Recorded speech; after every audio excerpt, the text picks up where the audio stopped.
ಯಾರು ಇಷ್ಟ ಆಗ್ತಾರೆ? ನನಗೆ ವಿನಯ್ ಇಷ್ಟ ಆಗ್ತಾರೆ. ಏನಕ್ಕೆ ರೀ? ಸ್ಟ್ರೈಟಾಗಿ ಹೇಳ್ತಾರೆ ಹಾಗಾಗಿ ವಿನಯ್ ಇಷ್ಟ ಆಗ್ತಾರೆ. ವಿನಯ್ ವಿನ್ ಆಗ್ತಾರೆ. ಈ ಟಿಕೆಟ್ ಟು ಫಿನಾಲೆ ಆಟದಲ್ಲಿ ಚೆನ್ನಾಗಿ ಆಡಲಿಲ್ಲ ಅಂತ ಒಂದು ಮಾತು. ಸರ್ ಅವ್ರು ಫಸ್ಟ್ ಡೇಯಿಂದನೂ ಆಡ್ಕೊಂಬಂದಿದ್ದಾರೆ. 1 ವೀಕ್ ಆಡಿದ ತಕ್ಷಣ ಅವರು ವೀಕ್ ಅಂತ ಆಗಲಿ ಮತ್ತು ಇನ್ನೇನು ಅಂತ ತಿಳ್ಕೊಬಾರ್ದಲ್ವಾ.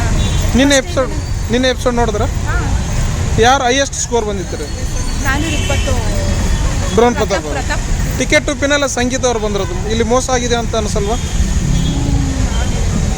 ಯಾಕೆಂದರೆ ಮೊದಲು ಬಿಗ್ ಬಾಸ್ ಹೇಳಿದರು ಯಾರು ಫಿನಾಲೆ ಎಷ್ಟು ಸ್ಕೋರ್ ಬರುತ್ತೋ ಅವ್ರಿಗೆ ಫೈನಲ್ ಟಿಕೆಟ್ ಕೊಡ್ತೀವಿ ಅಂತ. ಬಟ್ ಅದು ಲಾಸ್ಟ್ ಮೂಮೆಂಟಲ್ಲಿ 3 ಮೆಂಬರ್ಸ್ನ ಸೆಲೆಕ್ಟ್ ಮಾಡಿ ಅವರ ಬಳಿ ಚಾಲೆಂಜ್ ಮಾಡಿಟ್ಬಿಟ್ರು. ಆಮೇಲೆ ಅವ್ರು ಅದು ಮಾಡಿದ್ದು ಓಕೆ, ಬಟ್ ಓಟು ಮನೆಯವ್ರಿಗೆ ಕೊಡ್ಬೇಕು. ಮನೆಯವ್ರು ಕೇಳಿದ್ರು. ಯಾಕಂದ್ರೆ ಸರ್ ಹೋಗಲಿಲ್ಲ ಸರ್. ಯಾಕಂದ್ರೆ ಅವ್ರು ಬೇಕಿದ್ದವ್ರಿಗೆ ಎಷ್ಟು ಕೊಟ್ಟು ಫಿನಾಲೆ ಕಳಿಸ್ಬಿಟ್ರು.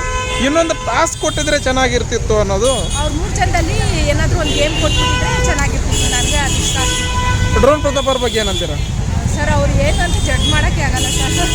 ಯಾಕೆ?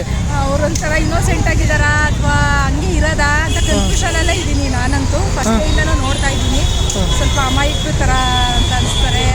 ಅವರೇ ಏನೋ ಕ್ರಿಯೇಟ್ ಮಾಡ್ತಾವ್ರೆ. ಯಾಕೆಂದ್ರೆ ಅವನು ಯಾವಾಗ ಜೋಕ್ಸ್ ಮಾಡ್ದ ತುಕಾಲಿ ಸಂತೋಷು ಅದೇ ಅಡ್ವಾಂಟೇಜ್ ತಗೊಂಡು ಈ ಥರನೇ ಪ್ಲೇ ಮಾಡ್ತಾ ಇದ್ದಾರೆ ಅಂತ ಒಂದು ಡೌಟ್ ಇದೆ sir. Sudeep sir Bigg Boss show ಹೇಗೆ ನಡೆಸ್ತಾರಮ್ಮ? Super sir. ಅವ್ರ ಬಗ್ಗೆ ಏನು ಹೇಳಂಗಿಲ್ಲ, ಅವ್ರ ಬಗ್ಗೆ ಮಾತಾಡಂಗಿಲ್ಲ. ಅವ್ರಾಗೋದಕ್ಕೆ ಅಲ್ಲಿ ಪರ್ಫೆಕ್ಟಾಗಿ ಜಡ್ಜ್ ಮಾಡ್ತಾರೆ ನನ್ನ ಪ್ರಕಾರ. ಈ ಸಲ ಯಾರು ಗೆಲ್ಬೋದು ಅಂತೀರ ಫೈನಲ್? ವಿನಯ್ ಸರ್. ವಿನಯ್ ಅವರು ಫೈನಲ್. ಟಾಪ್ 3 ಯಾರು ಬರ್ಬೋದು? ವಿನಯ್, ಕಾರ್ತಿಕ್, ಸಂಗೀತ. ಕಾರ್ತಿಕ್ ಇತ್ತೀಚೆಗೆ ಡಲ್ ಆಗಿಬಿಟ್ರಂತ ನಮ್ರತ ಅವರು ಸಹವಾಸ ಮಾಡಿ. ಅದೇ ಯಾವಾಗಲೂ ಡಲ್ ಆಗಿದ್ದಾರೆ ಅವರು. ಸಂಗೀತ ಇಕ್ಲು ಹೇಳ್ಬೇಕಂದ್ರೆ ಒಂದ್ಸಲ ಕಾರ್ತಿಕ್ ಹತ್ರ ಚೆನ್ನಾಗಿರ್ತಾರೆ, ಒಂದ್ಸಲ ವಿನಯ್ ಹತ್ರ ಚೆನ್ನಾಗಿರ್ತಾರೆ, ಒಂದ್ಸತಿ ಪ್ರತಾಪ್ ಹತ್ರ ಚೆನ್ನಾಗಿರ್ತಾರೆ. ಒಂದೇ ಕಡೆ ಒಬ್ಬರ ಹತ್ರನೇ ಇರಲ್ಲ ಅವರು. ಆ್ಯಕ್ಚುಲಿ ಯಾವ ಕಡೆ ಡಬಲ್ ಗೇಮ್ ಥರ ಆಡ್ತಾರೆ ಅಂತ ಅನಿಸುತ್ತೆ ಸರ್ ಅವರು.